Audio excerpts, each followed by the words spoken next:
അഖിലേന്ത്യാ ജനാധിപത്യ മഹിളാ association Kanhangad village സമ്മേളനം സൗത്തിലെ മുത്തപ്പനാർക്കാവ് ഓഡിറ്റോറിയത്തിൽ സമാപിച്ചു. കാസർഗോഡ് ജില്ലാ പഞ്ചായത്ത് പ്രസിഡന്റും അസോസിയേഷൻ സംസ്ഥാന സമിതി അംഗവുമായ പി ബേബി ബാലകൃഷ്ണൻ സമ്മേളനം ഉദ്ഘാടനം ചെയ്തു. This news sponsored by നിങ്ങളുടെ അഡ്മിഷൻ ഇന്ന് തന്നെ ഉറപ്പുവരുത്തുക. Unity centre for medical education Kanhangad and Nileshwaram. ദേശീയപാതാ നിർമ്മാണത്തിലെ അപാകതകളും ജനങ്ങളുടെ പ്രയാസങ്ങളും പരിഹരിച്ച് എത്രയും വേഗത്തിൽ പ്രവൃത്തി പൂർത്തീകരിക്കണമെന്ന് അഖിലേന്ത്യാ ജനാധിപത്യ മഹിളാ അസോസിയേഷൻ കാഞ്ഞങ്ങാട് വില്ലേജ് സമ്മേളനം പ്രധാന പ്രമേയമായി അവതരിപ്പിച്ചു.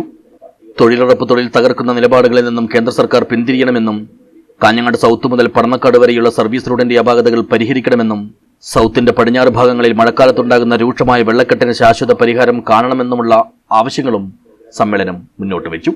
സൗത്തിലെ മുത്തപ്പനാർക്കാവ് ക്ഷേത്ര ഓഡിറ്റോറിയത്തിൽ വെച്ച് നടത്തിയ സമ്മേളനം അസോസിയേഷൻ സംസ്ഥാന കമ്മിറ്റി അംഗം കൂടിയായ കാസർഗോഡ് ജില്ലാ panchayat president P baby Balakrishnan ഉദ്ഘാടനം ചെയ്തു. നമുക്കിടയിലുണ്ട്. അവർ എന്ത് പറഞ്ഞാലും എത്ര ത്യാഗം സഹിച്ചാലും അവർക്ക് ഈ സംഘടനയെ മറന്നു പോകാൻ വേണ്ടി കഴിയില്ല.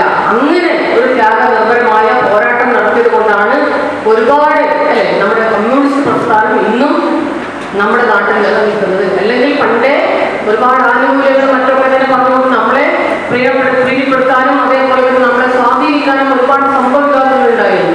പക്ഷെ അതിലൊന്നും സ്വാധീനപ്പെട്ടു പോവാതെ നിങ്ങളൊക്കെ തന്നെ ഇന്നും ചുവപ്പ് ഭയങ്കരമായി ഇന്നും നമ്മുടെ മഹിളാ അസോസിയേഷൻ ഡോക്ടറായി ഇരിക്കുന്നുണ്ടെങ്കിൽ നിങ്ങളുടെ മനസ്സിലുള്ള നല്ല അല്ലെങ്കിൽ നിങ്ങളുടെ മനസ്സിലുള്ള നന്മ കൊണ്ട് മാത്രമാണ് ഈ സംഘടനയിൽ പ്രവർത്തിക്കുന്നവർക്ക് അങ്ങനെ ഒരു ഗുണമുണ്ട്. ചടങ്ങിൽ വില്ലേജ് പ്രസിഡന്റ് പി ബിന്ദു അധ്യക്ഷയായി.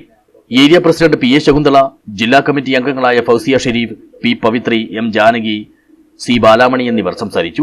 കെ സുജിനി രക്തസാക്ഷി പ്രമേയവും എം അനിത അനുശോചന പ്രമേയവും അവതരിപ്പിച്ചു. വില്ലേജ് സെക്രട്ടറി പി വി രത്ന സ്വാഗതം പറഞ്ഞു. വില്ലേജ് കമ്മിറ്റിയുടെ പ്രസിഡന്റായി പി ബേബിയും സെക്രട്ടറിയായി പി വി രത്നയും വീണ്ടും തെരഞ്ഞെടുക്കപ്പെട്ടു. News bureau Kanhangad.